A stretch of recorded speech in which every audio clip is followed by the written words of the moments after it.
আচ্ছা, একটা জিনিস ভাবুন তো, ধরুন একটা হাই এন্ড গেমিং পিসি কেউ নিজের হাতে বানাচ্ছে, আর আরেকজন শুধু একটা ছোট্ট পাইথন স্ক্রিপ্ট লিখছে। দুটো কি একরকম? না, না, একদমই না। যখন সফটওয়্যার প্রজেক্ট বড় হয়, অনেকটাই ওই গেমিং পিসির মতোই কিন্তু জটিল হয়ে যায়। তখন শুধু কোডিং জানলে হয় না, পুরো ব্যাপারটা ম্যানেজ করতে হয়, তাই না? ঠিক তাই। আর আজকের আলোচনাটা সফটওয়্যার ইঞ্জিনিয়ারিংয়ের সেই ম্যানেজমেন্ট নিয়েই। মানে কিভাবে একটা জটিল সফটওয়্যার প্রজেক্টকে সফল করা যায়। হুম। এখানে আসলে 4টে প্রধান দিক আছে: মানুষ, প্রোডাক্ট, পদ্ধতি আর পুরো প্রজেক্টটা নিজেই। এই 4টেকে একসাথে কিভাবে সামলাতে হয় সেটাই আজ সহজ করে বোঝার চেষ্টা করব আমরা। দারুণ। এই আলোচনাটা তো মনে হচ্ছে বেশ কিছু বাস্তব অভিজ্ঞতা আর একাডেমিক জ্ঞানের উপর ভিত্তি করে হচ্ছে। হ্যাঁ, একদম। দুটো মিলিয়েই বলার চেষ্টা করব। বেশ বেশ। তাহলে শুরু করা যা ওই 4টে স্তম্ভ বা ম্যানেজমেন্ট স্পেকট্রাম দিয়ে। প্রথমটা বললেন মানুষ বা পিপল। আমার মনে হয় শুধু দারুণ কোড লিখতে পারলেই তো আর টিম সফল হয় না, তাই না? একেবারেই না। টিমের মধ্যে বোঝাপড়া, মানে কোলাবোরেশন, একে অপরকে সাহায্য করার মানসিকতা, এগুলো খুব খুব জরুরি। দেখুন না, গুগলের মতো বড় কোম্পানিগুলো কর্মীদের সাইকোলজিক্যাল সেফটি বা মানসিক নিরাপত্তার উপর খুব জোর দেয়। ও আচ্ছা। মানে? মানে হলো টিমের মধ্যে এমন পরিবেশ থাকা যাতে কেউ ভুল করলে বা কোনো প্রশ্ন করলে ভয় না পায়।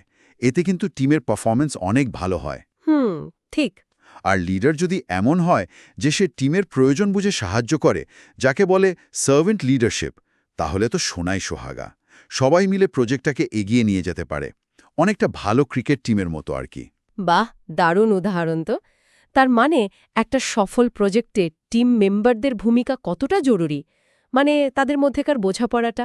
বোঝাপড়াটাই আসল। স্কিল তো লাগবেই, কিন্তু বোঝাপড়া ছাড়া বড় কাজ হয় না। এবার আসি দ্বিতীয় স্তম্ভে, প্রোডাক্ট। আমরা অনেক সময় কি করি, শুধু নতুন নতুন ফিচার যোগ করার দিকে মন দিই। হ্যাঁ, এটা হয় বটে। কিন্তু সফটওয়্যারটা কি পরে সহজে রক্ষণাবেক্ষণ করা যাবে? মানে মেনটেনেবিলিটি, এটা কি যথেষ্ট নির্ভরযোগ্য? রিলায়েবিলিটি, এইগুলো তো দেখতে হবে। ঠিক পয়েন্ট। একটা অ্যাপে হয়তো একগাদা ফিচার আছে, কিন্তু খালি হ্যাং করে বা স্লো চলে, তাহলে তো মুশকিল। এই যে নন ফাংশনাল দিকগুলো, যেমন পারফরম্যান্স, সিকিউরিটি, এগুলো তো খুবই গুরুত্বপূর্ণ। অবশ্যই। আর প্রোডাক্টের আসল চাহিদাটা কি, মানে কতটা বানাতে হবে, স্কোপটা, সেটাও ঠিকমতো বোঝা দরকার। শুধু নতুন ফিচার বানিয়ে গেলেই কি একটা প্রোডাক্ট সফল বলা যায়? না না, একদমই নয়। সফল প্রোডাক্ট মানে তো কোয়ালিটি থাকতে হবে, আর ব্যবহারকারীর আসল প্রয়োজনটা মেটাতে হবে। আচ্ছা, তৃতীয় স্তম্ভটা হলো প্রসেস বা পদ্ধতি, মানে কাজটা কিভাবে করা হবে। ঠিক, মানে কাজটা করার একটা নির্দিষ্ট নিয়ম বা রোডম্যাপ থাকা দরকার। যেমন ধরুন, কেউ কেউ ওয়াটারফল মডেল মেনে চলে, মানে একদম ধাপে ধাপে কাজ করে। আবার অনেকে অ্যাজাইল ফলো করে। অ্যাজাইল মানে ওই যে ছোট ছোট সাইকেলে কাজ করা আর বারে বারে ফিডব্যাক নেয়া। হ্যাঁ হ্যাঁ, সেটাই। এতে ফ্লেক্সিবিলিটি বাড়ে। আর কোয়ালিটি নিশ্চিত করার জন্য কোয়ালিটি অ্যাসিওরেন্স বা এসকিউএ তো লাগবেই। কোড রিভিউ করা বা ইন্সপেকশন করা, এগুলো খুব কাজের। মানে ভুলগুলো যাতে শুরুতেই ধরা পড়ে যায়। একদম। কিছু নির্দিষ্ট স্ট্যান্ডার্ডও আছে, যেমন আইএসও বা সিএমএমআই। এগুলো মেনে চললে কাজের মান ভালো থাকে। আর সব কাজের একটা ডকুমেন্টেশন রাখাও খুব জরুরি।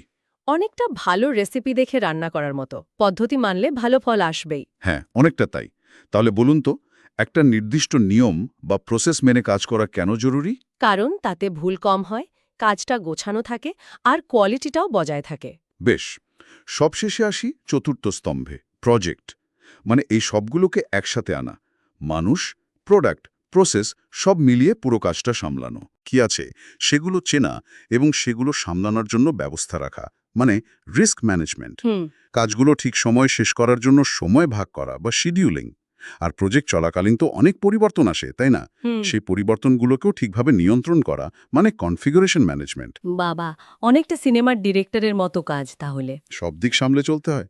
তার মানে প্রজেক্ট ম্যানেজমেন্টের প্রধান ভিত্তিগুলো কি দাঁড়াচ্ছে? এই 4টে স্তম্ভ, মানুষ, প্রোডাক্ট, প্রসেস, আর এই সবগুলোকে নিয়ে পুরো প্রজেক্টটাকে চালানো। আচ্ছা, এবার একটু প্রজেক্ট শিডিউলিং নিয়ে কথা বলা যাক। মানে কাজকে ছোট ছোট ভাগে ভাগ করা, কোনটার পর কোনটা হবে ঠিক করা, আর কোন কাজে মোটামুটি কত সময় লাগবে সেটা আন্দাজ করা।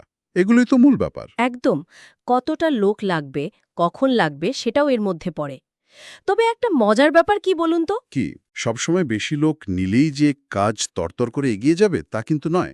ধরুন 10 জন মিলে একটা ছোট ঘর রং করতে গেলে সুবিধার চেয়ে অসুবিধাই বেশি হতে পারে। হ্যাঁ, ঠিক। কাজের নির্ভরতা আর টাইমলাইনটা ঠিকমতো বোঝার জন্য গ্যান চার্ট বা অ্যাক্টিভিটি চার্টের মতো টুলস ব্যবহার করা হয়। আর সবচেয়ে জরুরি হলো ক্রিটিক্যাল পাথ খুঁজে বের করা। ক্রিটিক্যাল পাথ সেটা কি? মানে হলো প্রজেক্টের মধ্যে কিছু কাজ আছে যেগুলো একটার পর একটা করতে হয় এবং যেগুলোর মোট সময়টাই প্রজেক্টের মিনিমাম সময় নির্ধারণ করে। এই চেনটার কোনো কাজ যদি দেরি হয় তাহলে পুরো প্রজেক্টটাই দেরি হয়ে যাবে। তাই ওই ক্রিটিক্যাল পাথটা ট্র্যাক রাখা খুব দরকারি। তাহলে প্রজেক্টের টাইমলাইন ঠিক রাখার জন্য কোনটা ট্র্যাক করা সবচেয়ে জরুরি? ওই ক্রিটিক্যাল পাথ বুঝলাম। কিন্তু প্ল্যান তো করলাম, শিডিউলও হলো, কিন্তু সবসময় তো সব প্ল্যান মাফিক হয় না। এখানেই বোধহয় রিস্ক ম্যানেজমেন্টের কথাটা আসছে। ঠিক ধরেছেন। প্রজেক্টে অপ্রত্যাশিত সমস্যা তো আসতেই পারে। আগে থেকে সতর্ক থাকাটা খুব দরকার। কি ধরনের সমস্যা? নানা রকম হতে পারে। ধরুন প্রজেক্ট সংক্রান্ত, মানে টিমের কেউ হঠাৎ চলে গেল, বা টেকনিক্যাল মানে নতুন যে টেকনোলজি ব্যবহার করার কথা ছিল সেটা ঠিকমতো কাজ করছে না, বা ধরুন বিজনেস সংক্রান্ত কোনো রিস্ক। ও, তাহলে উপায়? উপায় হলো আগে থেকে তৈরি থাকা, মানে সম্ভাব্য রিস্কগুলো কি কি হতে পারে সেটা আগে থেকে চেনা, রিস্ক আইডেন্টিফিকেশন। সেগুলোর প্রভাব কতটা মারাত্মক হতে পারে সেটা বিশ্লেষণ করা, অ্যানালিসিস। হুম। আর সেগুলো ঘটলে কিভাবে সামলানো হবে তার জন্য একটা প্ল্যান বা মিটিগেশন স্ট্র্যাটেজি তৈরি রাখা। এবং শুধু প্ল্যান করে রাখলেই হবে না, পুরো প্রজেক্ট চলাকালীন সেদিকে নজরও রাখতে হবে, মনিটরিং। হুম, অনেকটা মেঘলা দিনে ছাতা নিয়ে বেরোনোর মতো আর কি। বৃষ্টি না এলেও তৈরি থাকা ভালো। তার মানে আগে থেকে সমস্যার জন্য তৈরি থাকাটা কেন বুদ্ধিমানের কাজ? কারণ তাতে সমস্যা এলে ঘাবড়ে না গিয়ে চট করে সামলে নেওয়া যায়। একদম। আরেকটা জরুরি বিষয় হলো চেঞ্জ ম্যানেজমেন্ট, মানে সফটওয়্যার কনফিগারেশন ম্যানেজমেন্ট বা এসসিএম। প্রজেক্ট চলাকালীন বা পরেও তো সফটওয়্যারে অনেক পরিবর্তন আসে, তাই না? এসসিএম এই কাজটাই গুছিয়ে করে, মানে কোডের বিভিন্ন ভার্সন সামলায়, যাকে বলে ভার্সন কন্ট্রোল। একটা স্থিতিশীল ভার্সন বা বেসলাইন ঠিক রাখে। কোনো বড় পরিবর্তন আনার আগে সেটা একটা প্রসেসের মধ্যে দিয়ে অ্যাপ্রুভ করানো হয়। হয়তো কোনো চেঞ্জ কন্ট্রোল বোর্ড বা সিসিবি থাকে। ও আচ্ছা। আর সব ফাইল, কোড, ডকুমেন্ট সব একটা কেন্দ্রীয় জায়গায় বা রিপোজিটরিতে গুছিয়ে রাখা হয়। অনেকটা পরীক্ষার আগে আমরা যেমন নোটসের বিভিন্ন ভার্সন গুছিয়ে রাখি, সেরকম। তাহলে সফটওয়্যারের এই পরিবর্তনগুলো বা ভার্সনগুলো গুছিয়ে রাখা কেন দরকার? যাতে পুরো সিস্টেমটা স্টেবল থাকে, কোনো গন্ডগোল হলে আগের অবস্থায় ফেরা যায়, আর পুরো হিস্ট্রিটা ট্র্যাক করা যায়। আচ্ছা, খুব সংক্ষেপে যদি বিশেষ কিছু পদ্ধতির কথা বলেন, যেমন ওই যে ফর্মাল মেথড বা ক্লিন রুম, এগুলো কখন লাগে? দেখুন, এগুলো খুব স্পেশালাইজড ক্ষেত্রে ব্যবহার হয়। সাধারণ ওয়েব অ্যাপ বা মোবাইল অ্যাপে এগুলো লাগে না। কিন্তু ধরুন খুব ক্রিটিক্যাল সিস্টেম, যেমন এরোপ্লেনের কন্ট্রোল সফটওয়্যার বা কোনো মেডিকেল ডিভাইসের সফটওয়্যার, যেখানে এতটুকু ভুলেরও জায়গা নেই, হ্যাঁ, বুঝতে পারছি। সেখানে ফর্মাল মেথড ব্যবহার করা হতে পারে। এতে গাণিতিক মডেল ব্যবহার করে সিস্টেমের স্পেসিফিকেশন খুব নিখুঁতভাবে তৈরি করা হয়, যাতে কোনো রকম অস্পষ্টতা না থাকে। বাহ, আর ক্লিন রুম? ক্লিন রুম ডেভেলপমেন্টে টেস্টিংয়ের থেকেও বেশি জোর দেয়া হয় ইন্সপেকশন বা রিভিউয়ের ওপর।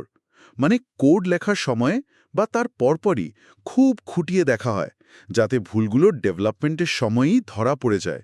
টেস্টিং ফেজে যাওয়ার আগেই এগুলো অনেকটা স্পেস মিশন ডিজাইন করার মতো আর কি। অনেক বেশি সতর্কতা দরকার। তার মানে খুব সেন্সিটিভ বা ক্রিটিক্যাল সফটওয়্যারের জন্য কি বিশেষ পদ্ধতি ব্যবহার করা হয়? শুধু কাজ শেষ করা বা ডেডলাইন মিট করা নয়, একদমই না। বরং মানুষ, প্রোডাক্ট, প্রসেস এবং পুরো প্রজেক্ট, এই চারটে দিককেই একসাথে সুন্দরভাবে গুছিয়ে নিয়ে চলা। সঠিক শিডিউলিং করা, আগে থেকে রিস্ক সামলানোর কথা ভাবা, পরিবর্তনগুলোকে ঠিকঠাক ম্যানেজ করা, এই সবই কিন্তু একটা সফল প্রজেক্টের আসল চাবিকাঠি। একদম ঠিক। আর সত্যি বলতে কি, এই ম্যানেজমেন্ট স্কিলগুলো কিন্তু শুধু সফটওয়্যার ইঞ্জিনিয়ারিং পাশ করার জন্যই দরকারি নয়। ভবিষ্যতে যারা টেক লিডার হতে চায়, বা সত্যি বলতে গেলে জীবনের যে কোনো বড় বা জটিল কাজ সামলাতে গেলেও এই দক্ষতাগুলো খুব খুব কাজে লাগে। ঠিক। টেকনোলজি তো রোজ বদলাচ্ছে, তাই এই বিষয়গুলোতে কিন্তু জ্ঞান অর্জন করাটা চালিয়ে যেতে হবে। এটা শেখা মানে শুধু একটা প্রজেক্ট সফল করা নয়, আমার মনে হয় এটা যে কোনো চ্যালেঞ্জকে আত্মবিশ্বাসের সাথে মোকাবেলা করার ক্ষমতা তৈরি করে দেয়। অসাধারণ বললেন। শেষ করার আগে তাহলে শ্রোতাদের জন্য একটা প্রশ্ন রেখে যাই, কি বলেন? হ্যাঁ, নিশ্চয়ই। আজকের এই আলোচনার পর আপনার কি মনে হচ্ছে আপনার পরবর্তী প্রজেক্টে বা হয়তো আপনার টিমের কোনো কাজে এই যে 4টে দিক মানুষ, প্রোডাক্ট, প্রসেস, প্রজেক্ট এগুলোর মধ্যে কোনো একটা জিনিস একটু অন্যভাবে করলে হয়তো আরও ভালো ফল পাওয়া যেতে পারে? একটু ভেবে দেখবেন।